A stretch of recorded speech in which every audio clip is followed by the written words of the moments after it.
The Seattle Kraken dropped a game at Climate Pledge Arena to the Winnipeg Jets. The first meetup between these two teams. They fell 3-1. It's the Jets' first shutout on the season. Not a bad game by Seattle, but yet still disappointing. We're going to talk about that and more coming up next on Locked on Kraken.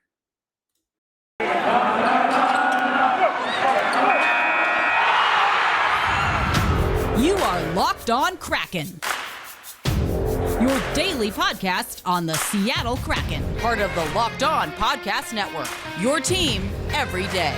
We are the Seattle Kraken.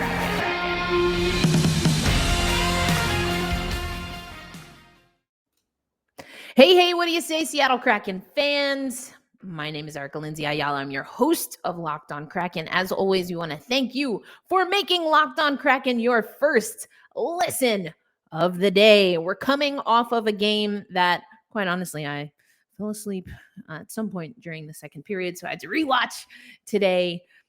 As I said in the open, not a terrible game, but yet still disappointing. So we're going to talk about the loss to the Jets. We're going to talk about what was disappointing about the Seattle Kraken and how much of that was because of just a really hot netminder.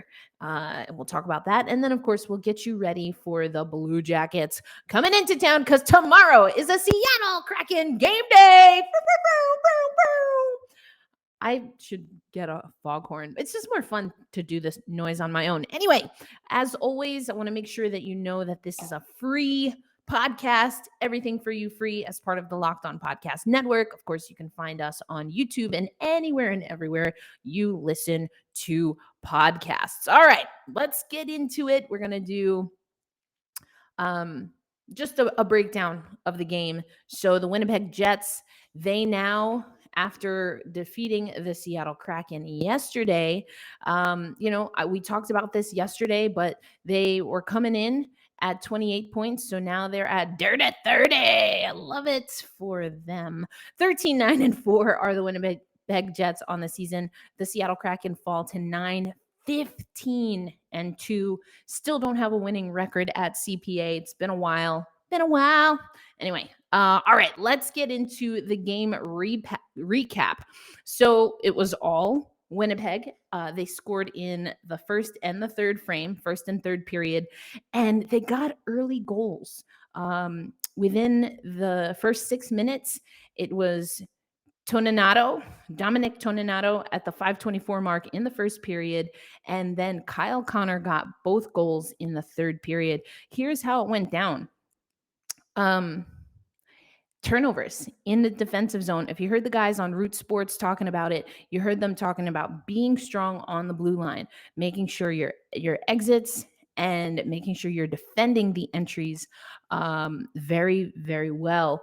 And that's not something that Seattle did and kind of left Gruby out to dry when it came to some of these shots. The third goal by Kyle Connor was an absolute snipe, but came off of a broken play in the defensive zone. So just real quick, I mentioned that it was Dominic Toninato, his third goal of the season at the 5:24 mark. Then you had Kyle Connor in the third period, the first 47 seconds of the third period to make it 2-0 Winnipeg. And then he gets another one late in the third period at 14:54. And the second goal, the first goal that he got early in the period, you saw that Jaden Schwartz took a stick just under his visor. It wasn't called. So you hate to see that for the Seattle Kraken. That being said, you have to play through. And Callie Yarncrook, if you look at the replay, and I'll leave a link if you want to check it out in the show notes. Always check out the show notes. But you got to step up and step in there. And we're going to hear from some of the players. You're going to hear from Grubauer and Gio in just a minute. But, there were times where Seattle, it's hard to kind of pinpoint how I want to describe this. They were doing the right things, but doing it not with any urgency or authority, but more so going through the motions. And so when you see a guy kind of like skating with a passive stick, and then you see the opposition speeding in like lightning on Philipp Grubauer, you have to wonder, is there something that guy closest to the player in attack mode, is there something that he can do? I mean, use your stick, try to poke it away, or, body to body. And there were just times where I didn't see that. That's a mental error in my mind. It's bad positioning. It's a lack of focus and a lack of intensity at times. And that's what's disappointing. As I was writing my notes, I was going to say something like, the Seattle Kraken, the way they played, they might win this game. If it's other circumstances, if there's other things happening, if you look at, the shots breakdown in the second period, especially like the Seattle Kraken, they got 25 shots on goal. I mean, the Jets had 33.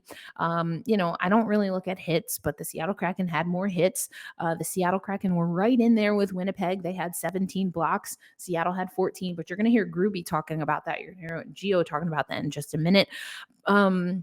But the difference was that, as they say, the devil's in the details, and the Seattle Kraken did not do well on the details. And if this was a Seattle Kraken team, right, that like Winnipeg had 13 wins on the season, is at 30 points plus or whatever, sometimes you're like, oh, it's fatigue. The team is tired, whatever. You're going to have those. You win some, you lose some. Cool. The thing is that the Seattle Kraken have these games all the time. This is more of the norm, which makes it so frustrating. Yes, it looks better than when they were losing early in the season, but at the same time, they're still losing in the same way when it comes down to the finite details, not manning up, not marking, just making mistakes, making mental errors. And that to me is frustrating. That's extremely frustrating. There were some really great chances offensively. Couldn't find the back of the net. You're going to hear from Dave Hakstol talking about that. And in the next segment, I'm going to break down a little bit more about the goaltending for Winnipeg. We're going to hear from Dave Hakstol in the next segment. I also want to go through the lines because we saw shakeups. We know players are in and out of the lineup. Talked about that on yesterday's show.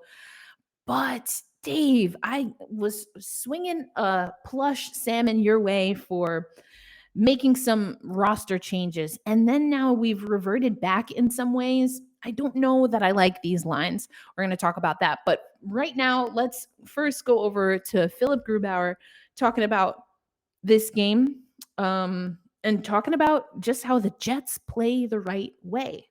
I think they're looking at them, how they forecheck. Like you said, they're building waves, like every line is contributing. They're one of the better teams we've played this year, in my mind.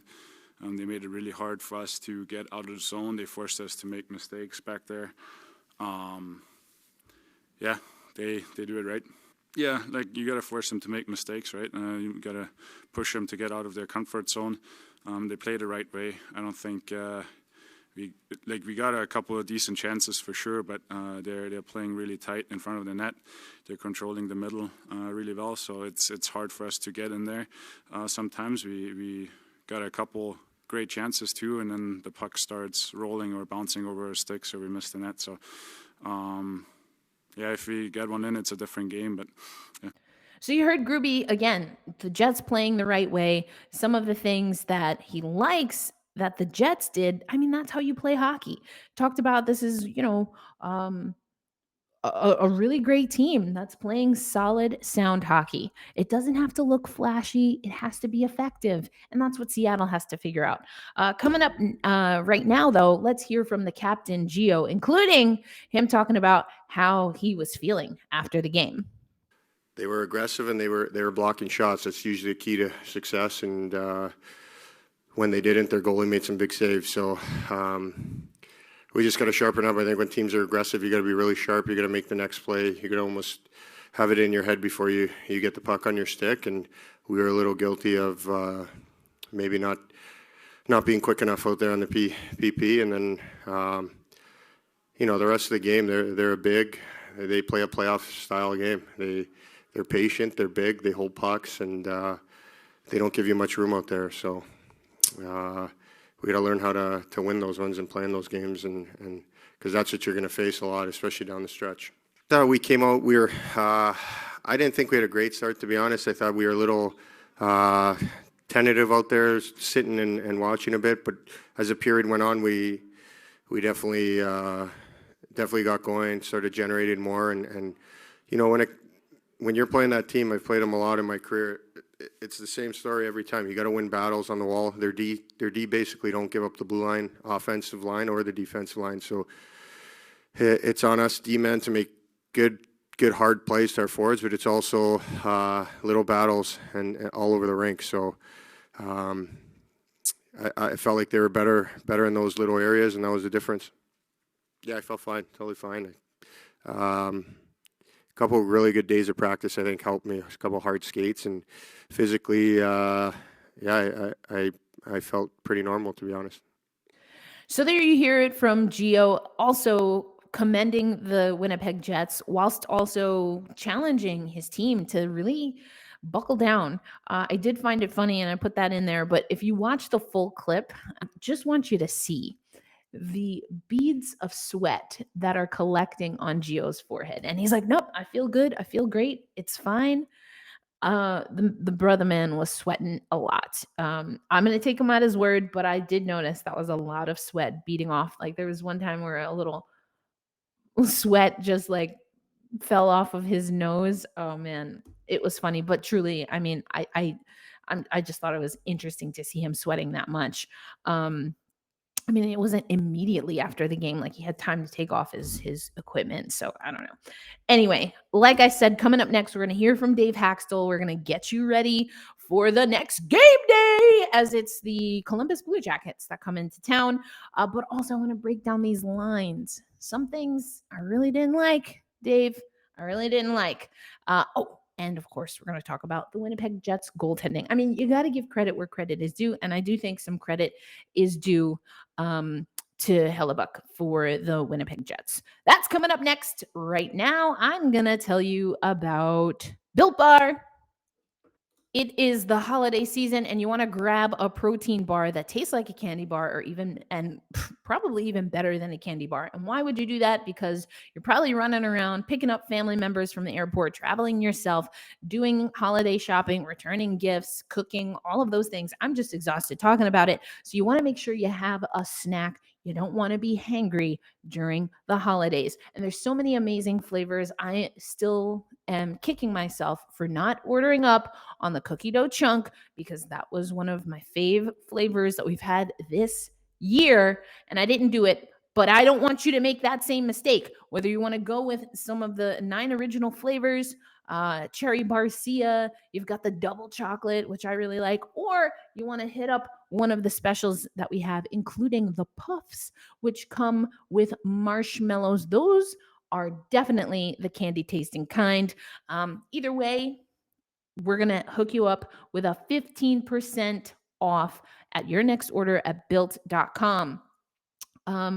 So you're going to go to built.com, you're going to use promo code LOCKED15, and that will unlock 15% off on your next order at built.com. As I always say, happy snacking. The next one I'm going to tell you about, I don't know if you picked up on this, but I am a massive fan of comfy, warm socks.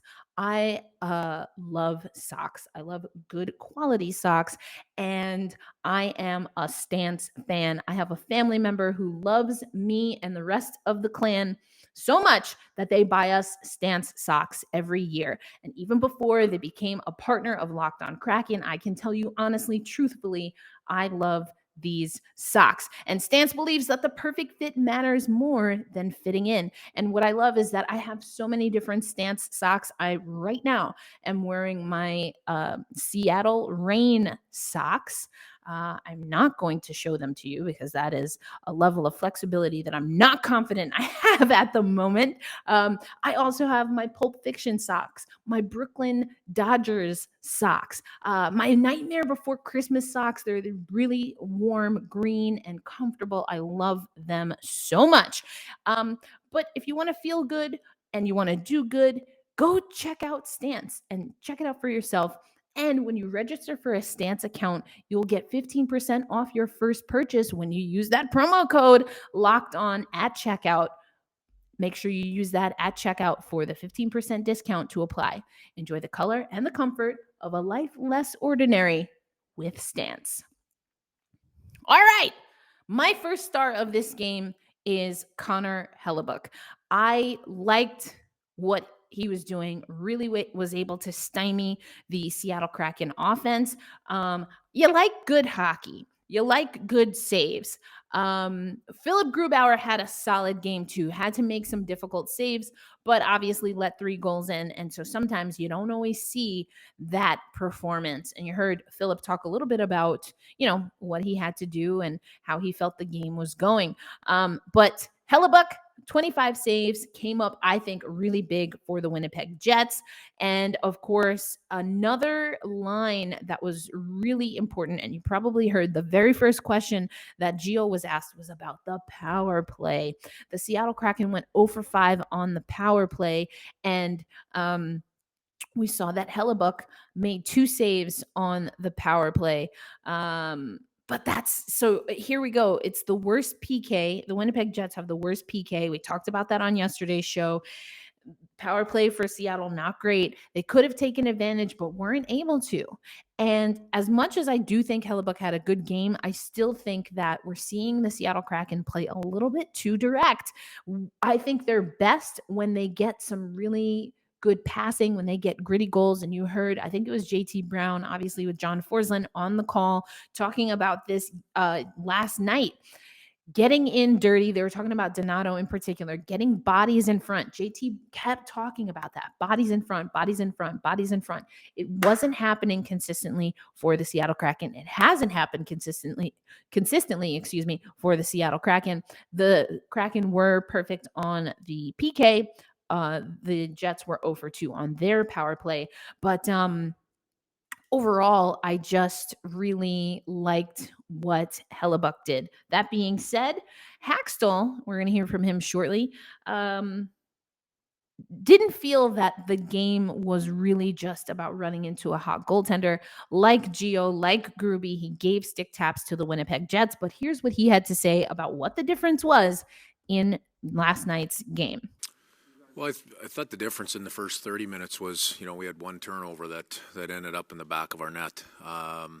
They had the better of the play for sure in the first 10 minutes of that first period. I really felt, the play leveled out in the remainder of the first, and we had the better of the chances in the second period, but we couldn't find the back of the net, and that. That would have set us up well going into the third period. But reality is we couldn't find the back of the net in a pretty well-played second period. Well, that's a factor, but, we face good goaltending every night, and for sure. Hellebuyck was good tonight and did a nice job. But there's always things you can do a little bit better and look for different ways to finish. He also said that he doesn't feel the Seattle Kraken were gripping their sticks. We heard Gio talk about that in the past. We've heard a lot of other Eberle talk about it in the past. I agree with him. I don't think this was a matter of gripping the sticks too tight. I think it was a matter of just not being completely focused. And you're introducing a decent amount of guys back into the lineup. And I do wonder if the Kraken lines... I'm going to be honest. I'm just going to put it out there, be blunt. I didn't like these lines comparative to what we've seen. I know the roster is different. Blackwell is out. You get Gio back as far as the D pairs. And then obviously you get Schwartz and Eberle back. You're going to want those two together. But I don't know if I loved these lines. So the lines were Schwartz, Wenberg, Eberle, Tanev, Gord, Yarncroke, Johansson, McCann, Appleton. So McCann back as a centerman on that third line, and then Donato, Geekie, and Donskoy. I am not going to pretend to be a master of creating forward lines, but I know what works. I know what I like. I have always been a fan of Schwartz and Eberle together. That being said, I think having them with Gord, if you're going to keep them, Schwartz and Eberle on the flank, have Gord in the middle. I really liked that. I also like Tanev-Geekie-McCann. We've talked about that on the show before. I'm going to give you the links. I think both of these are written by Darren Fun Guy Brown over for the Sound of Hockey, but I've broken down the Sound of Hockey before. I really like Darren's analysis of the lines, particularly that Tanev-Geekie-McCann line. Also, he talked about, what was this? Maybe around the Detroit game, why Schwartz, Gord, and Eberle is a really good combo, a good trio. So I'm going to leave that for you to read, refresh up on it. Always make sure you're supporting other people covering the Seattle Kraken. Sound of Hockey is huge. Actually, I was looking at the recap over on NHL.com. That's by Andy Ide, also from Sound of Hockey. So go check those guys out. Much respect to you, fellas. So Hack, come on, give the people what we want. Effective lines. Is that what made the difference in this game? No. I think I mentioned it earlier in the first segment. There was a really nice connection between Tanev and I believe it was Yanni Gord. So, I don't know. I think we can find better line combos that really make each line sing a little bit more. McCann with Johansson and Appleton, I don't like. I know that for sure. I don't like that. Donato, Geekie, Donskoy, I'm okay with. But I would prefer that Schwartz and Eberle, one of them, if not both, be with Gord. IMO, in my opinion. And then I would put Geekie probably with Tanev and McCann. Because like I said, that's the line that I like. So let me know if you're watching on YouTube, what do you think about the line combos? That'll be the question of the episode. I'll pin that to the top if you're watching on YouTube. I don't like these lines. I don't like these lines. So we'll see what happens. But coming up next, we're going to get you ready for the Columbus Blue Jackets rolling into town. Last time they came into town, you may remember that we had Jake Foster come and join us on a squadcast. We haven't squadcasted in a while with the holidays, me traveling. It's been a little tough, but we're going to get back to that. And if you are not already listening to Locked On Blue Jackets, you should do that. And well, just to let you know, though, on Locked On Blue Jackets today, it is Jake, who was a part of the roundtable with me for the last 2 days. I guess, was it Tuesday, Wednesday I did that? Yeah, Tuesday, Wednesday, I played the NHL roundtable. So Jake is actually, for today's show on Locked On Blue Jackets, is playing that. So, but make sure you check out Jake. Love what Jake is doing. But we're going to talk about the Blue Jackets, what to expect there. Coming up next, but right now, I'm going to tell you about BetOnline that has you covered all season with more props, more odds, and lines than ever before because they have a new updated interface. But even with a new interface, even with a new website, they are still, you know what I'm going to say, the number one spot for all the sports action this season. Use your desktop, your mobile device, whatever you got. And if you sign up now on your first deposit, you will get a 50% welcome bonus on your first deposit when you use promo code Locked On for basketball, football, of course, the National Hockey League, and even your favorite Vegas casino games. Don't wait to take advantage of all the opportunities available over at betonline.ag in 2021 and beyond. BetOnline is the fastest and the easiest way to bet on all your favorite sports. BetOnline, where the game starts.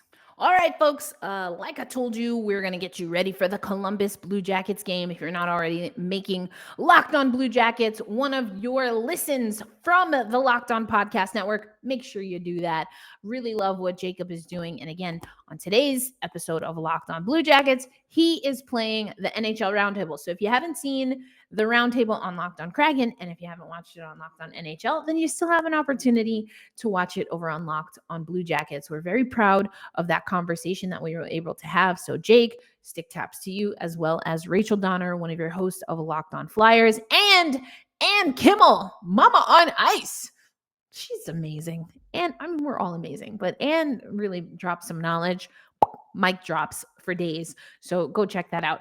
Last time the Seattle Kraken and the Columbus Blue Jackets faced off, that would have been October 16th, 2021. I mean, of course, 2021, because, we didn't play before this. Anyway, first period was scoreless. Brandon Tanev had the lone goal in the second period, also the lone goal for the Seattle Kraken in this game. The third period, it was Eric Robinson for the Blue Jackets that got the equalizer, and that sent us into overtime. Patrick Laine would get the game-winning goal in overtime, 2 minutes, 16 seconds in. Overall, the Seattle Kraken, they lost the face-off battle 54-46. That should be up here for you. The shots were about even, not that many shots for either team, really. The Seattle Kraken were over 1 on the power play. They had 22 blocks in this game, which I like. I like the trend of blocks. I just don't work in hits very much. I know I keep saying that. I'm probably going to keep saying it. But I like the blocks. So that's what we're up against. As far as where these teams are now, 2-1 overtime win for the Blue Jackets. So we did get a point from that game. But right now, the Columbus Blue Jackets are 13-11-1. Whereas the Seattle Kraken, as I mentioned earlier, are 9-15-2. So the Seattle Kraken have a 2-game losing streak, and the Blue Jackets went into overtime just recently. In the last 10 games, we actually have a better record. We are 5-4-1, whereas the Blue Jackets are 4-5-1. How long is that going to last? We'll see. Team stats overall, and I'll pop that up there for you. This is from NHL.com. We haven't gotten the game report from the Seattle Kraken as of the time of this recording. Let me just double check that. Nope, still don't have it. That's okay. And the Seattle Kraken didn't practice today, so they'll do morning skate tomorrow. Power play. As is almost always the case, we have the least effective power play of the two teams facing off tomorrow. We're at 24th on the season, where the Blue Jackets at a 20.3% clip are 11th overall in the National Hockey League. Penalty kill. We're in the same family, but the Blue Jackets have the advantage there as well. Again, the stats should be up here for you. Face-offs are just about even. Goals for the Seattle Kraken, 2.81 on the season. That's when we're scoring goals per game, whereas the Blue Jackets, 3.16. That's in favor of them. And goals against. Actually, this is something to look into here, and we'll see how the Seattle Kraken, how the Seattle Kraken can capitalize.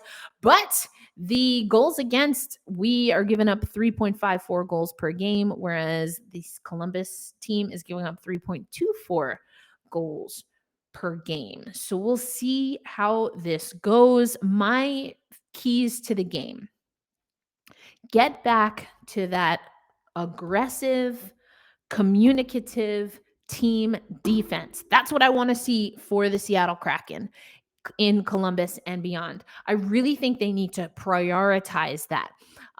For example, on a handful of the goals yesterday, it's hard to say. I'm obviously not on the ice, but it just seems to me that especially that first goal where it was a strong forecheck for the Jets.